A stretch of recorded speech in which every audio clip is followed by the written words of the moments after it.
সুনীলের হাতে পায়ে ধরে বলেছিলাম, আমাকে ছেড়ে দাও। তখন সুনীল চক্রবর্তী আমাকে বলেছিল, তুমি কি চাও না তোমার স্বামী বেঁচে থাকুক?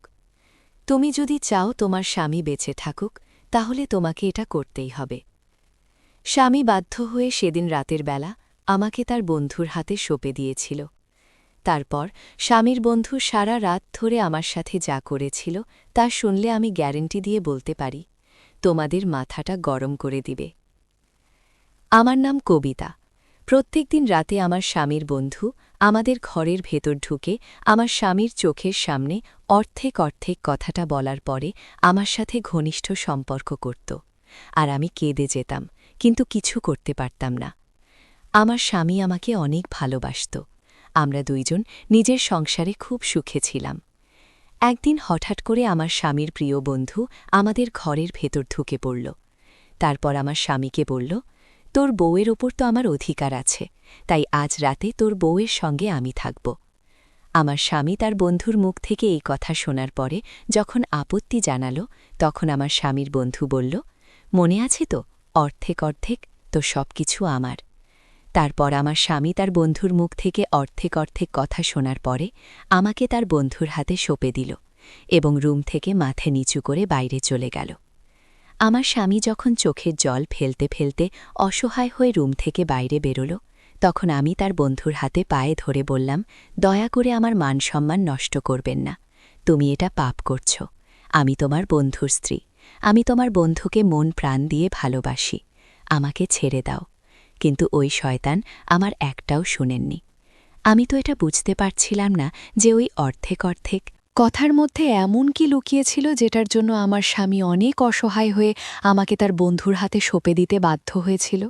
এই পৃথিবীতে কোনো স্বামী এটা চাইবে না যে তার স্ত্রীর সঙ্গে অন্য পুরুষ কোনো বাজে আচরণ করুক, আর এদিকে আমার স্বামীর চোখের সামনেই তার বন্ধু আমার সঙ্গে সব কিছু করত। কিন্তু জানি না কেন আমার স্বামী এত লাচার ও অসহায় ছিল তার বন্ধুর অর্ধেক অর্ধেক কথা শুনে। জানি না এমন কি বাধ্যতা ছিল অর্ধেক অর্ধেক কথার মধ্যে। আসলে বিয়ের পরে আমি শ্বশুরবাড়িতে ৩ বছর ছিলাম। ২ বছর পরে আমার স্বামী যখন খুলনায় চাকরি পেল, তখন আমি স্বামীর সঙ্গে খুলনায় চলে এসেছিলাম। চাকরি পাওয়ার ৫ থেকে ৬ বছর পরে আমার স্বামী নিজের জমানো টাকা থেকে একটা ছোট্ট বাড়ি কিনেছিল। তার আগে স্বামীর সঙ্গে আমি একটা ভাড়ার বাড়িতে থাকতাম। স্বামী যখন খুলনায় চাকরি পেয়েছিল, তখন আমি স্বামীর সঙ্গে শহরে চলে এসেছিলাম। আমার স্বামীর নাম রাজেশ। স্বামী আমাকে ভালোবেসে বিয়ে করেছিল। আসলে সে আমাকে বেশ কয়েকবার দেখেছিল। আমার বাড়ি থেকে রাজেশের বাড়ির দূরত্ব মাত্র ৩০ মিনিটের। বিয়ের পরে রাজেশ বলেছিল আমাদের বিয়ের ১ বছর আগে থেকে সে নাকি আমার ওপরে লক্ষ্য রেখেছিল। তারপর সে নিজে আমার বাবার বাড়িতে এসে বাবার কাছে তার সঙ্গে আমার বিয়ের প্রস্তাব রেখেছিল। বাবা রাজেশের সঙ্গে আমার বিয়ে পাকা করেছিল, কারণ গ্রামে রাজেশের খুব ভালো নাম ছিল। কারণ সে পড়াশোনায় খুব ভালো ছিল এবং গ্রামের সবাই জানত রাজেশ একদিন না একদিন অবশ্যই একটা ভালো জায়গায় চাকরি পাবে। রাজেশ যেহেতু শিক্ষিত ছিল এবং সে চাকরি পাবে, এটা ভেবে আমার বাবা রাজেশের সঙ্গে আমার বিয়ে দিয়েছিল, এবং গ্রামে রাজেশের বাবার অনেক জমি জায়গাও ছিল। বাবা ভেবেছিল রাজেশের এই ঘরে আমি অনেক সুখে থাকব, কিন্তু আমার কপালে যে এত কষ্ট লেখা ছিল সেটা আমিও আমার পরিবারের লোক কেউ স্বপ্নেও ভাবতে পারেননি। বাবা মা যখন তার ছেলে মেয়ে কোনো একটা সম্বন্ধ খুঁজে বের করে বিয়ে পাকা করে, তখন তারা এটা ভেবেই বিয়ে দেয় যে আমার ছেলে বা মেয়ে খুব সুখে থাকবে। কিন্তু কার কপালে কি লেখা আছে এটা তো কেউ বলতে পারবে না। বিয়ের পরে আমি কিন্তু খুব সুখে ছিলাম। আমার স্বামী আমাকে ভীষণ ভালোবাসত, কারণ এমনিতেই সে আমাকে আগে থেকে পছন্দ করত, কিন্তু আমি তাকে চিনতাম না। বিয়ের পরে স্বামী আমাকে বলেছিল সে নাকি আমাদের বিয়ের আগে থেকেই আমাকে ভালোবাসত, কিন্তু সামনে থেকে কোনোদিন কিছু বলার সাহস পায়নি। তাই সে সরাসরি আমার বিয়ের ব্যাপারে বাবার সঙ্গে কথা বলেছিল। বাসর রাতে আমাকে উপহার হিসেবে সোনার চেন দিয়েছিল এবং বলেছিল একটু একটু করে টাকা জমিয়ে নাকি সে সোনার চেনটা আমার জন্য তৈরি করেছে, কারণ আমাদের বিয়ের আগে রাজেশ বেকার ছিল। সে তখন তার দাদার দোকানে থেকে তার দাদার কাজে সাহায্য করত এবং তার দাদা হাতখরচা হিসেবে প্রত্যেক মাসে রাজেশকে কিছু টাকা দিয়ে দিত। সে ওই টাকা থেকে কিছু টাকা জমিয়ে আমার জন্য এই সোনার চেন বানিয়েছিল। তারপর বিয়ের পরে রাজেশ যখন চাকরি পেল, তখন রাজেশের সঙ্গে আমিও শহরে চলে এসেছিলাম, কারণ বোর্ডের এটা অনেক দিনের স্বপ্ন ছিল যে নিজের টাকা দিয়ে বাড়ি কিনবে। আমাদের নিজস্ব বাড়ি আসার পরে মনে হয়েছিল জীবনের সব সুখ এবং আনন্দ আমি পেয়ে গেছি। মাঝে মধ্যে আমার বাবা মা আমাদের সঙ্গে দেখা করতে আসত। আমার বাবা তো এটা ভেবে খুশি ছিল যে আমার বিয়ে রাজেশের সঙ্গে দিয়ে একদম ঠিক করেছে, যার জন্য আজ আমি এত সুখে আছি। কিন্তু আমার জীবনে খারাপ অধ্যায় তো সেই দিনই শুরু হয়ে গেছিল, যেদিন আমার স্বামীর বন্ধু হঠাৎ করে আমাদের বাড়িতে ঢুকে পড়েছিল। সেদিন আমি রাজেশ পছন্দের তরিতরকারি রান্না করেছিলাম। সেদিন দুপুরবেলা আমি ওর স্বামী দুজনে একসঙ্গে বসে খাবার খাচ্ছিলাম এবং আমরা খুবই খুশি ছিলাম। তখন হঠাৎ করে আমাদের বাড়ির বেল বেজে উঠল। রাজেশ তখন আমার মুখের দিকে চেয়ে বলল, এই দুপুরবেলা আমাদের বাড়ি থেকে কে এসেছে? সেদিন রাজেশের ছুটির দিন ছিল। সেদিন সারাদিন স্বামী আমার সঙ্গেই ছিল। আসলে ছুটির দিনে স্বামী আমার অনেক কাজে সাহায্য করে দিত। তারপর বাড়ির বেল বাজার পরে আমি যখন দরজা খুলতে গেলাম, তখন তাকে চিনতে না পেরে যখন স্বামীকে ডাক দিলাম, তখন স্বামী এসে তাকে দেখামাত্র এত বেশি ঘাবড়ে গেল যে তার মুখ দিয়ে কথা বেরোচ্ছিল না। কিছুক্ষণ পরে দরজার ওপারে দাঁড়িয়ে থাকা ছেলেটি যখন আমার স্বামীর দিকে মুচকি হেসে বলল, কি ব্যাপার বন্ধু, আমাকে দেখে তুমি অনেক বেশি ভয় পেয়ে গেলে? আমাকে বাড়ির ভেতরে ডাকবে না? এইভাবে দরজার সামনে দাঁড়িয়ে দাঁড়িয়ে আমার দিকে তাকিয়ে কি লাভ? তোমার বাড়ি মানেই তো আমার বাড়ি, তাই আমাকে বাড়ির ভেতরে আসতে দাও। ওই কথাটা বলা মাত্রই ছেলেটি আমাদের অনুমতি ছাড়াই বাড়ির ভেতরে প্রবেশ করল। আমি তখন স্বামীর মুখের দিকে হাঁ করে আশ্চর্য হয়ে তাকিয়েছিলাম, কারণ আলগা মানুষ কিভাবে আমার স্বামীর চোখের সামনে আমাদের বাড়িতে প্রবেশ করতে পারে। আমি তখন রেগে গিয়ে স্বামীকে বললাম, এই ছেলেটাকে আর তার সাহস কি করে হলো আমাদের বাড়ির ভেতরে এভাবে প্রবেশ করার? তুমি তাকে কিছু বললে না কেন? রাজেশ বলল, এটা আমার ছোটবেলার বন্ধু, এর নাম হচ্ছে সুনীল চক্রবর্তী। ছেলেটি বাড়ির ভেতরে ঢুকে আমাদের কোনো কিছু না বলেই একটা ঘরের মধ্যে নিজের জিনিসপাতি ভরে দিয়ে স্বামীকে বলল, আমার প্রিয় বন্ধু, আজকে থেকে এই রুমটা হচ্ছে আমার।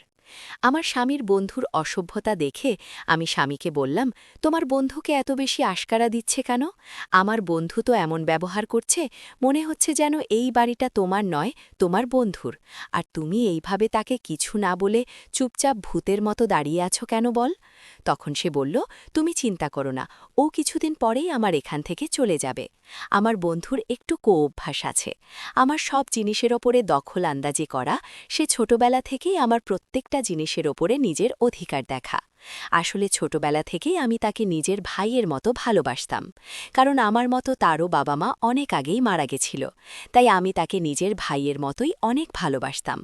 স্বামীর বন্ধুর ব্যবহার দেখে আমাদের তো দুপুরের খাবার দাবার উঠে গিয়েছিল।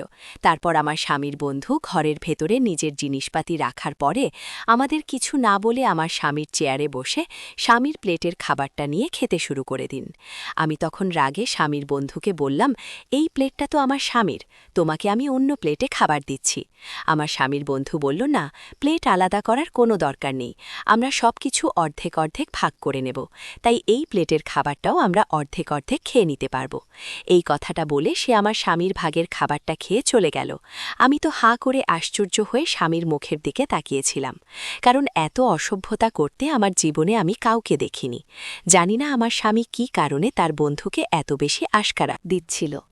প্রথমে তো মনে হয়েছিল আমার স্বামী তার বন্ধুকে আশকারা দিচ্ছে, কিন্তু যতদিন যাচ্ছিল আমি বুঝতে পারছিলাম আমার স্বামী তার বন্ধুকে আশকারা নয়, সে তোলা ও অসহায় হয়ে তার বন্ধুর সব কথা বাধ্য হয়ে মানছিল।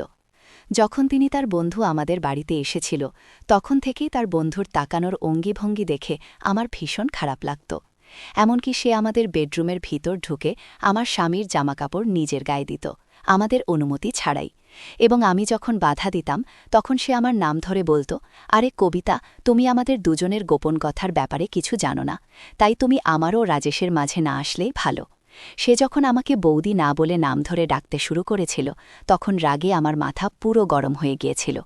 ওই সময় আমার বউ আমার পাশে দাঁড়িয়েছিল, এবং সে যখন তার বন্ধুকে আমার নাম ধরে ডাকতে দেখল, তখন বর সুনীল চক্রবর্তীকে বলল, তোর সাহস কি করে হলো তোর বৌদির নাম ধরে ডাকার? ওকে কবিতা নয়, বৌদি বলে ডাকবি, না হলে আমার থেকে খারাপ আর কেউ হবে না। আমার স্বামীর বন্ধু তখন স্বামীর কাছে তার কানের কাছে গিয়ে আস্তে করে বলল, মনে আছে তো, অর্ধেক অর্ধেক? সে যখন আস্তে করে আমার স্বামীকে অর্ধেক অর্ধেক কথা বলেছিল তখন আমি শুনতে পেয়েছিলাম এবং না পেরে স্বামীকে পার্সোনালভাবে জিজ্ঞেস করেছিলাম যে তোমার বন্ধু প্রত্যেকটা কথায় অর্ধেক অর্ধেক কেন বলে, এমনকি খাবার দাবার জামা কাপড় প্রত্যেকটা জিনিসের উপরে অর্ধেক অর্ধেক বলে দাবি করত এবং স্বামীর প্রত্যেকটা জিনিস স্বামীর অনুমতি ছাড়াই সে ব্যবহার করত। স্বামী তখন আমাকে সব সত্যি কথা বলেছিল। আসলে ছোটবেলায় সুনীলের সঙ্গে আমার স্বামী খুব ভালো বন্ধুত্ব ছিল এবং স্বামীর দুজনে ওই গ্রামের একজন গুরুজিকে খুবই মানত। এমনকি আমার স্বামী গুরুজির সামনে শপথ দিয়েছিল যে নিজের সুখ দুঃখ ভালোমন্দ সবকিছু নাকি তার বন্ধু সুনীলের সঙ্গে ভাগ করে নেবে, এবং সুনীল চক্রবর্তী ছোটবেলার সেই শপথ আমার স্বামীকে মনে করিয়ে তার কাছ থেকে সবকিছু আদায় করত। কারণ সুনীল চক্রবর্তী গরিব ঘরের ছেলে ছিল, এমনকি সে এখনও কোনো চাকরি বাকরি পায়নি। এখনও সে বেকার হয়ে এদিক সেদিক ঘুরে বেড়ায় বলে ভেবেছিল যখন বর চাকরি পাবে তখন সে শহরে চলে আসবে এবং শহরে আসার পরে সুনীল চক্রবর্তী তার পেছন ছেড়ে দেবে। কিন্তু ছোট থেকে এখন পর্যন্ত সে আমার স্বামীকে প্রত্যেকটা কথায় গুরুজির কাছে নেয়া শপথের কথা মনে করিয়ে দিত। তার কাছে টাকা আদায় করে আমার স্বামী তো স্বপ্নেও ভাবতে পারেনি যে ছোটবেলাকার পথের কথা মনে করিয়ে তার বন্ধু এইভাবে হুমকি দিয়ে তার কাছ থেকে সবকিছু আদায় করবে। আসলে আমার স্বামী যখন তার বন্ধুর কোনো আদেশ মানতে রাজি হতো না তখন সুনীল চক্রবর্তী গুরুজির ছবি বের করে স্বামীর চোখের সামনে রেখে দিত এবং এটা বলে ভয় দেখাচ্ছে যে সে যদি গুরুজির সামনে দেয়া শপথ ভঙ্গ করে তাহলে তার সবকিছু নষ্ট হয়ে যাবে, তার কেরিয়ার নষ্ট হয়ে যাবে। গুরুজির কথা মনে করে আমার স্বামী বাধ্য হয়ে তার বন্ধু যা চাইতো তাই দিয়ে দিতে হয়। এ কথা শোনার পর পুরো শরীর থরথর করে কাঁপছিল, কারণ আমি দুপুরবেলায় আমার ঘরে বিছানায় শুয়েছিলাম। তখন মনে হলো কে যেন আমার রুমে ঢুকছে এবং আমার পায়ের কাছে বসে আছে। ভেবেছিলাম বর বাড়িতে এসে হয়তো আমাকে ঘুমন্ত অবস্থায় দেখে আমার স্বামী একটু স্নেহ করছে, কিন্তু চোখ খুলতে ভয়ে আমার প্রাণ বেরিয়ে যাওয়ার মতো অবস্থা হয়েছিল, কারণ আমার স্বামীর বন্ধু আমাদের ঘরের ভিতরে ঢুকে আমার পাশে বসেছিল। আমি তখন ভয়ে বিছানা থেকে উঠে তাকে ধাক্কা দিয়ে দূরে সরিয়ে বললাম, তোমার সাহস কি করে হলো? আমার রুমে তুমি এসেছ? যাও, বেরিয়ে বেরিয়ে যাও আমার ঘর থেকে। এসে তখন হাসতে হাসতে আমার মুখের অনেক কাছে এসে ফেসফেস করে বলল, অর্ধেক অর্ধেক। ওই অর্ধেক অর্ধেক কথাটা বলেছে আমার রুম থেকে হাসতে হাসতে বেরিয়ে চলে গেল। সেদিন স্বামীর অফিস থেকে বাড়ি আসার আগে পর্যন্ত আমি আমার ঘরের ভেতরে দরজাটা লক করে দিয়ে বিছানাতে বসে কাঁদছিলাম, কারণ যেদিন থেকে আমার স্বামীর বন্ধু আমাদের বাড়িতে এসেছিল সেদিন থেকে আমাদের জীবনের দুঃখ কষ্ট শুরু হয়ে গেছিল। আমি স্বামীকে অনেকবার বলেছিলাম যে এইসব কুসংস্কার যাতে বিশ্বাস না করে, কিন্তু আমার স্বামীর মনে ভয় ছিল যদি সে গুরুজির সামনে দেশপথের অপমান করে তাহলে হয়তো তার সবকিছু শেষ হয়ে যাবে। এই বয়সে তার বন্ধুর সব আবদার পূরণ করত। সেদিন যখন আমার বর বাড়ি ফিরে এলো তখন হঠাৎ করে সে বাড়িতে ঢোকা মাত্রই এমনভাবে মুখ থুবড়ে পড়ে গেল যে তার মাথা মেঝেতে লেগে ফেটে গিয়েছিল। ওই সময় আমি রুমের মধ্যে ছিলাম। স্বামীর অনেক জোরে চিৎকারের আওয়াজ শুনতে পেয়ে আমি তাড়াতাড়ি রুম থেকে বেরিয়ে গিয়েছিলাম। ওই সময় সুনীল চক্রবর্তী নিজের রুম থেকে বেরিয়ে এসে আমার স্বামীকে দেখে বলল, এ কি সর্বনাশ হয়ে গেছে রাজেশকে, তো তাড়াতাড়ি ডাক্তারের কাছে নিয়ে যেতে হবে, কারণ তার মাথা ফেটে অনেক আঘাত লেগেছিল। তাই বাধ্য হয়ে আমার স্বামীকে সুনীলের সঙ্গে করে ডাক্তারের কাছে নিয়ে যেতে হয়েছিল। ডাক্তার দেখানোর পরে আমি যখন স্বামীকে নিয়ে বাড়ি ফিরে এলাম তখন স্বামী বাড়ি ফিরে এসে অনেক মন খারাপ করে বলল, জানি না এই কিছুদিন থেকে আমার সঙ্গে কেন এরকম হচ্ছে। তখন তার বন্ধু শুনি চক্রবর্তী আমার স্বামীর কাছে এসে বলল, রাজেশ, আমি জানি তোর সঙ্গে কেন এরকম হচ্ছে, কারণ তুমি গুরুদেবের দেওয়া আদেশের অপমান করেছিস। এই কথা শুনে আমার স্বামী তো ভয় পেয়ে অনেক বেশি ঘাবড়ে গিয়েছিল। আমি তখন রেগে সুনীল চক্রবর্তীকে আমাদের রুম থেকে বাইরে চলে যেতে বলেছিলাম, কারণ আমি বুঝতে পেরেছিলাম সে সবসময় গুরুদেবের কথা বলে আমার স্বামীকে ভয় দেখায় এবং নিজের আবদারগুলো পূরণ করত। স্বামীর সঙ্গে ঘটনাটা হওয়ার কিছুদিন পরে একদিন সন্ধ্যাবেলায় স্বামী যখন চা খেতে চায় তখন আমি তাকে চা করে দিলাম এবং চায়ের কাপটা টেবিলে রাখার পরে আমি যখন স্বামীকে ঘরের ভিতর থেকে ডেকে নিয়ে এলাম এবং সে যখন চাটা খেল তখন অর্ধেক চা খাওয়া মাত্র সে নিজের গলা ও পেট ধরে সোফায় বসে গড়াগড়ি দিচ্ছিল। বলে এরকম শাস্তানি দেখে আমি অনেক বেশি ভয় পেয়ে জিজ্ঞেস করলাম, তুমি এরকম কেন করছো? হঠাৎ করে তোমার কি হলো? স্বামীর এরকম অবস্থা দেখে আমি তো ভীষণ ভয় পেয়ে গিয়েছিলাম, কারণ এর আগে এরকম কখনো হয়নি। স্বামী যখন অনেক বেশি ছটফট করছিল তখন আমি বাধ্য হয়ে সুনীল চক্রবর্তীকে ডাক দিয়েছি। তখন নিজের রুম থেকে বেরিয়ে এসে জিজ্ঞেস করল, কি হয়েছে? তখন আমি বললাম, তোমার বন্ধুর হঠাৎ করে শরীর খারাপ হয়ে গেছে। জানি না কি হয়েছে তাকে। এখনই ডাক্তারের কাছে নিয়ে যেতে হবে। তুমি আমার সাহায্য করো। সেদিন আবার তাড়াতাড়ি করে স্বামীকে ডাক্তারের কাছে নিয়ে যেতে হয়েছিল। ডাক্তার দেখানোর পরে জানতে পারলাম কিছু বিষাক্ত জিনিসের জন্য তার গলা ও পেট অনেক জ্বালা করছিল। স্বামীর বারবার এরকম অবস্থা দেখে আমিও নিজের কথা বিশ্বাস করতে লেগেছিলাম। প্রথমে আমি ভাবতাম স্বামীর সঙ্গে যা হচ্ছে সেগুলো সব হয়তো ষড়যন্ত্র, কিন্তু বারবার এক মানুষের সঙ্গে কাকতালীয় কিভাবে হতে পারে? ঠিক ওই সময় সুনীল চক্রবর্তী আমাকে বলল, এগুলো সব গুরুজির আদেশের অপমান করার ফল। তোমরা ভোগ করছ। যতদিন গুরুদের কাছে নেয়া শপথের পালন করবে না, ততদিন তোমাদের জীবনে এরকম দুর্ঘটনা ঘটবে। সুনীলের কথা শোনার পরে আমার স্বামী বলছিল, তাহলে আমাকে কি করতে হবে? কারণ আমি আর এইভাবে ভয় ভয় বাঁচতে পারব না। আমার কবিতার সুখের সংসারে শান্তি ফিরিয়ে আনার জন্য যা করতে হয় আমি করব। তখন সুনীল চক্রবর্তী মুচকি হেসে বলল, একটাই উপায় আছে, সেটা হচ্ছে অর্ধেক অর্ধেক। তুই যে শপথ গুরুজির কাছে নিয়েছিলা সেটা পালন করতে হবে, তবে তুই এই শান্তি ফিরে পাবে।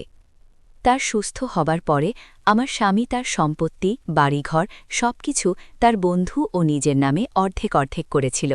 এদিকে আমি স্বামীকে এই কথাটা বলিনি যে তার বন্ধু প্রত্যেকদিন আমার ঘরে এসে আমার সঙ্গে নোংরামি করার চেষ্টা করে, কারণ আমি যখন প্রথমে আমার স্বামীকে সুনীলের ব্যাপারে বলেছিলাম যে তার বন্ধু মোটেই ভালো মানুষ নয়, সে আমার উপরে নোংরা নজর দিয়েছে, কিন্তু তখন আমার স্বামী আমার কথার অত গুরুত্ব দিয়েনি, কারণ আমার স্বামী নিজেও ভাবতে পারেননি যে তার বন্ধু আমার সঙ্গে এত খারাপ আচরণ করতে পারে। সেই সময় যদি আমার স্বামী নিজের মনে একটু সাহস করে সুনীল চক্রবর্তীকে ঘর থেকে বের করে দিত, তাহলে আমাদের আজ এত খারাপ অবস্থা হতো না। কিন্তু আমার স্বামী গুরুজির উপর এত বেশি অন্ধবিশ্বাস করেছিল যে সে ভয় পেয়ে নিজের সবকিছু ত্যাগ করতে রাজি হয়ে গেছিল। আমার বোনের উপর দিয়ে ওই সময় অনেক বেশি দুর্যোগ যাচ্ছিল। ওই জন্য আমি আজ সাহস করে এটা বলতে পারি যে সুনীল চক্রবর্তী যখন সুযোগ পায় আমার ঘরে এসে আমার সঙ্গে নোংরামি করার চেষ্টা করে। কারণ এই সব শোনার পরে আমার স্বামী হয়তো আরও বেশি ভেঙে পড়ত। কিন্তু আমার স্বামী যখন তার সব সম্পত্তি ও বাড়িঘর সুনীলের নামে অর্ধেক করে দিয়েছিল, তারপরে কিন্তু সুনীল চক্রবর্তী সুযোগ পেলে আমার ঘরের ভিতরে এসে কখনো বা আমার শাড়ির আসল নিয়ে টানাটানি করত। এরকম খারাপ আচরণ দেখে আমি তাকে জোরে একটা তাপ্পড় মেরেছিলাম। সে তখন আমাকে বলেছিল, অর্ধেক অর্ধেক মনে আছে তো? নইলে তোমার স্বামীর মৃত্যু নিশ্চিত। এটা আমি তোমাকে লিখে দিতে পারি। আর এটা আমার কথা নয়, এটা হচ্ছে গুরুজির কথা। সুনীলের মুখ থেকে স্বামীর মৃত্যুর কথা শুনে আমার ভয়ে হৃৎস্পন্দন বেড়ে গিয়েছিল। বুঝতে পারছিলাম না কিভাবে এই শয়তানের হাত থেকে নিজেকে ও নিজের স্বামীকে বাঁচাব। কারণ সুনীল চক্রবর্তী তো আমার স্বামীর সব সম্পত্তি অর্ধেক দিয়েছিল। শুধু আমিই বাকি ছিলাম। সুনীল চক্রবর্তীকে সবকিছু অর্ধেক দিয়ে দেওয়ার পরেও আমার স্বামীর উপর থেকে দুর্যোগ কাটেনি। তারপরেও আমার স্বামীর সঙ্গে কিছু না কিছু দুর্ঘটনা ঘটত। তখন আমার স্বামী সুনীল চক্রবর্তীকে বলল, আমি তো গুরুজির আদেশ মতো তোকে আমার সবকিছু অর্ধেক দিয়ে দিয়েছি, তারপরেও কেন আমার ক্ষতি হচ্ছে? সুনীল চক্রবর্তী তখন আমার দিকে তাকিয়ে বলল, বন্ধু, তুই এখনও সবকিছু ভাগ করিসনি। সবকিছু অর্ধেক মানে হচ্ছে সবকিছু, কিন্তু তোর বউকে তো এখনও ভাগ করিসনি। তোর বউকেও ভাগ করে আমাকে অর্ধেক দিতে হবে, তবে তোর উপর থেকে দুর্যোগ কাটবে। আমি তখন সুনীলের হাতে পায়ে ধরে বলেছিলাম, আমার সাথে এমনটা করো না। তখন সুনীল চক্রবর্তী আমাকে বলেছিল, তুমি কি চাও না তোমার স্বামী বেঁচে থাকুক? তুমি যদি চাও তোমার স্বামী বেঁচে থাকে, তাহলে তোমাকে এটা করতেই হবে। স্বামী বাধ্য হয়ে সেদিন রাতের বেলা আমাকে তার বন্ধুর হাতে সঁপে দিয়েছিল। কিন্তু এই রাতে সে আমার মান সম্মান কেড়ে নিয়েছিল। পরদিন সুনীল তার বুকে ফোন করে বলল, আমি রাজেশের সব অর্ধেক পেয়ে গেছি। তার সম্পত্তির দলিল অর্ধেক আমার নামে দিয়েছে।